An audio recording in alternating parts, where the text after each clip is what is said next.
Hello students, welcome back to our channel BSc bonded success chemistry. तो अब NEET का exam आ रहा है मई में एंड कुल मिला के हमारे पास 1-1.5 महीना ही रह गया जिसमें हमें पूरा कंप्लीट सिलेबस करना है। ठीक है, तो रिवीजन के लिए मैंने जो डिसाइड करा है, एक तो पहले प्रीवियस ईयर क्वेश्चन की मैंने सारी लिस्ट बना ली है जिसमें हर चैप्टर को डिवाइड करा गया है। 2018 से 2015 में जितने क्वेश्चंस आए हैं टॉपिक वाइज हर चैप्टर में डिवाइड कर रखा है। ठीक है, ये टॉपिक्स तो आपको करने ही करने हैं, वेरी इंपॉर्टेंट। और इसका ये मतलब नहीं है कि ये क्वेश्चन आया था यही क्वेश्चन आएगा। आप उसको टॉपिक को करेंगे फ्रॉम 0 to 100। 0 to 100 मतलब उसकी थ्योरी भी आपके पास पूरी होनी चाहिए, उसके numericals you have to do every single thing, कुछ भी नहीं छोड़ना है, ये टॉपिक तो मिनिमम। अब इसमें कुछ टॉपिक्स मैं लूँगी, ज़रा वीक में 2 आएंगी वीडियो, ज़रा पहले बता देते हैं। जैसे सॉल्यूशन चैप्टर की मैंने ये लिख रखा है, राउल्स लॉ का क्वेश्चन हर बार आया है, आइडियल नॉन आइडियल एजियोट्रॉप ये सब एक ही में कवर हो जाएगा। डेल्टा टीबी डेल्टा टीएफ के एक ही टाइप के क्वेश्चंस आते हैं। ठीक है, मोल कंसेप्ट के क्वेश्चंस बहुत आए हैं बोर्ड्स में, आप देख सकते हो। अगर आपको ये पूरी लिस्ट चाहिए you can even just write a comment, I send you the PDF as well as. ठीक है, अदरवाइज आप स्क्रीनशॉट ले लेना। एटम के ये जो 2018 से 2025 तक के जो क्वेश्चन आ रखे हैं, इसमें क्वांटम हर बार आया हुआ है एंड बोर्ड्स का क्वेश्चन। और बेसिक भाई कन्फिग्रेशन तो लिखना आना ही चाहिए क्योंकि बाद में भी यूज़ आएगा, पीरियोडिक में भी यूज़ आएगा, DNF ब्लॉक P ब्लॉक सब में यूज़ आएगा। तो वो हमें बेसिक आना चाहिए और इससे डायरेक्ट क्वेश्चन भी आ सकता है। पीरियोडिक बहुत छोटा चैप्टर है, हम सारा ही पढ़ेंगे। ज़्यादातर इसमें आयनाइजेशन एंथैल्पी और साइज का क्वेश्चन आ रखा है, तो उसमें हम कोई भी एबनॉर्मेलिटी कुछ भी नहीं छोड़ेंगे। बॉन्डिंग में ज़्यादातर ये क्वेश्चंस आ रखे हैं। थर्मो में जो मैंने ऑब्जर्व करा है ज़्यादातर न्यूमेरिकल बेस्ड आ रखा है, और थ्योरी जो आ रखी है डेल्टा एस और डेल्टा जी की। तो थ्योरी तो NCERT बेसिक हम पूरी करेंगे एंड फॉर्मुलेज हम सारे रिवाइज करके एटलीस्ट एक एक टाइप का क्वेश्चन प्रैक्टिस करेंगे कि क्वेश्चन कैसे आ सकते हैं। ठीक है, उसके लिए न्यूमेरिकल प्रैक्टिस हमें करना पड़ेगा। इक्विलिब्रियम भी ज़्यादातर न्यूमेरिकल बेस्ड है, और थ्योरी में KP KC क्या होता है, KP KC में क्या डिफरेंट, मतलब यू कैन सिलेक्ट KC के क्या क्या किस पैरामीटर्स पे डिपेंड करता है, what are acid theory basis theory, उस पर क्वेश्चन आ रखे हैं।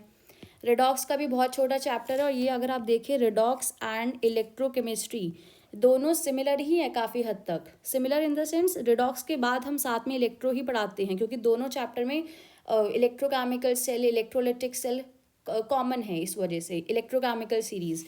तो ये पार्ट से काफ़ी आ रखा है, इस पर हम ज़्यादा फोकस करेंगे। एंड रिसेंटली अभी 2-3 साल में अगर ट्रेंड देखा जाए तो ऑर्गेनिक से क्वेश्चंस बढ़ रहे हैं एंड P ब्लॉक से घट रहे हैं, P ब्लॉक से। ठीक है, तो ऑर्गेनिक पे आप ज़्यादा फोकस करें, बट ये नहीं कि P ब्लॉक पे ना फोकस करें, P ब्लॉक पे भी करना है। और P ब्लॉक में अगर आप देखें तो 12th का यहाँ पे मैंने लिखा हुआ है, 12th this was also from 12th के क्वेश्चन ज़्यादा है, 11th के कम आए हुए हैं। और अगर 11th के आए हुए हैं तो वो एक एलोट्रॉप्स का बहुत क्वेश्चन आ रखा है। ठीक है, ऑक्सो एसिड बेटा 12th का ही है ये। एलोट्रॉप का क्वेश्चन कार्बन का हो गया है। ठीक है, जैसे डायमंड ग्रेफाइट इनके आ रखे हैं थ्योरी पार्ट, उस पर थोड़ा फोकस करेंगे। और ये क्वेश्चन ऐसा टाइप का 2 बार मिला है मेरे को। ठीक है, नेक्स्ट इज काइनेटिक्स का। भाई हर बार अगर आप क्वेश्चन देखो ना, ग्राफ ज़रूर मिल रहा है, तो ग्राफ से रिलेटेड क्वेश्चन तो करने ही है। अरीनियस के first order second order, second तो नहीं 0 ऑर्डर बोल देते हैं, एंड अरीनियस इक्वेशन के जितने भी टाइप के क्वेश्चंस हैं वो हमें ज़रूर करने हैं, very very important. And graph तो कोई नहीं छोड़ेंगे इसमें। कोऑर्डिनेशन में बात करें तो ज़्यादातर टर्मिनोलॉजी, मतलब एक तो बहुत ही कॉमन है होमोलेप्टिक हेट्रोलेप्टिक, ये क्या होता है तो बेसिक पता होना चाहिए। EDTA जो लीगेंट होता है उसके कौन से डोनर एटम्स हैं, बेसिक।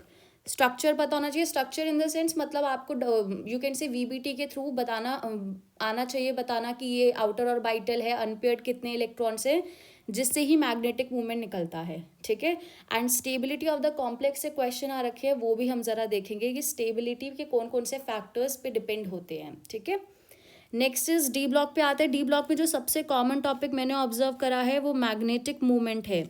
इसकी थ्योरी भी पढ़नी है, इसके मैग्नेटिक मूवमेंट क्वेश्चन जो है यहाँ से भी बोल सकते हैं, even it can comes from structure of atom and coordination, तीनों ही आपस में लिंक्ड हैं। ठीक है, और E0 सेल के क्वेश्चन और KMnO4 के जो लास्ट में जो पैराग्राफ वाइज क्वेश्चन है एंड उसमें ऑक्सीडेशन स्टेट ये किसको क्या ऑक्सीडाइज करता है, वो हमें थोड़ा सा ध्यान में रखना है। F ब्लॉक में तो छोटा सा चैप्टर है, 2 पेज का, पूरा पढ़ेंगे। और वैसे भी अगर आप देखिए F ब्लॉक से कम आ रखा है, D ब्लॉक से कंपेरेटिव ज़्यादा है। ठीक है, नेक्स्ट इज बायोमोलिक्यूल्स। बायोमोलिक्यूल्स में ये 3 टॉपिक कार्बोहाइड्रेट्स में तो पढ़ेंगे पूरा ही, ठीक है, जिसमें आपका ये sugar, glucose, everything it comes, nucleic acid and vitamin का जो टेबल है, किसकी डेफिशिएंसी से क्या होता है, वो तो अच्छे से याद होना चाहिए, ठीक है। नेक्स्ट हम ज़रा देखें ऑर्गेनिक केमिस्ट्री जनरल, मैंने 11th क्लास की ही ली है, जिसमें सिर्फ IUPAC और फैक्टर्स हैं like inductive effect, electromagnetic effect, resonance effect की मैं बात करने वाली हूँ, इंक्लूडिंग एरोमेटिसिटी, एस्टिमेशन। इसमें से भाई एस्टिमेशन का क्वेश्चन आता है, एस्टिमेशन पढ़ना है। एस्टिमेशन इन द सेंस क्या पढ़ना है कि यू हैव इसमें AGCL का PPT में कितना अमाउंट होगा, हमें वो सारे मेथड पढ़ने हैं, ठीक है, Dumas method, every method. Separation technique से भी बेसिक है कि क्रोमेटोग्राफी होगा या कौन सा आप मेथड से सेपरेट करेंगे। ये प्लस कार्बोकेटाइन की बात लिखी है मैंने। कार्बोकेटाइन का स्टेबिलिटी का क्वेश्चन भी आ रखा है। स्टेबिलिटी इन द सेंस कि कौन सा कार्बोकेटाइन ज़्यादा स्टेबल है, तो स्टेबिलिटी ऑर्डर भी देखने हैं, इनके फैक्टर्स पे हमें जाना है। एंड यहाँ मैंने एरोमेटिसिटी नहीं लिखा है, लेकिन आप एरोमेटिसिटी भी करेंगे because it is important. Next organic compound, अगर हम hydrocarbons, alkyl halide, alcohol, phenol, carboxylic acid, aldehyde, ketone and amines को अगर मैं कंबाइन करने की बात करूँ, the thing which I have observed, ठीक है, बाकी अब ये चीज़ खुद भी ऑब्जर्व करेंगे, लेकिन जो चीज़ मैंने ऑब्जर्व करी है कि हाइड्रोकार्बन और एल्काइल हैलाइड जो चैप्टर है उससे मतलब चैप्टर में से ही अलग अलग क्वेश्चन आ रखे हैं, मिक्स्ड क्वेश्चन नहीं आ रखे हैं। मिक्स मतलब पूरी ऑर्गेनिक को कंबाइन करके क्वेश्चन नहीं मिलेगा आपको, मतलब कम मिले हैं मुझे जो मिले हैं। जैसे मार्कोनिकॉस रूल वाला क्वेश्चन हो गया है, ठीक है, बेंजीन की रिएक्शंस हो गई हैं, एल्काइल हैलाइड में SN2 वाली रिएक्शन हो गई हैं।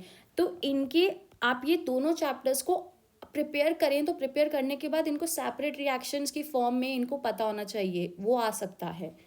एंड अमाइंस के भी डायरेक्ट क्वेश्चन आ रखे हैं पूरे चैप्टर में। कौन कौन से क्वेश्चन लाइक कौन सा टेस्ट होता है फॉर दी अमाइंस बोल सकते हैं। एंड सबसे इंपॉर्टेंट तो ये जो हर बार मिल जाता है डाइजोनियम सॉल्ट का क्वेश्चन, ठीक है, थ्योरी बेस्ड क्वेश्चन एनिलीन वाला। तो अमाइंस को भी हमें एक पूरा थॉरो अच्छे से रीडिंग होनी चाहिए। और अगर हम बात करें जो रिएक्शन आई है प्रैक्टिकल केमिस्ट्री में, अगर आप ध्यान दें यहाँ पे ल्यूकास हो गया, टॉलेंस टेस्ट हो गया, फैलिंग हो गया, जितने भी रिएक्शन के टेस्ट है वो ज़्यादातर कार्बोक्सिलिक चैप्टर के हैं, एल्डिहाइड कीटोन के हैं इन द सेंस, टॉलेंस, फैलिंग्स, ठीक है, तो वो तो हम अच्छे से करेंगे। किस में से? कार्बोक्सिलिक एसिड एंड एल्कोहल वाले से, ठीक है। एंड कार्बोक्सिलिक एसिड एल्कोहल से रिएक्शन के टेस्ट हो जाएंगे।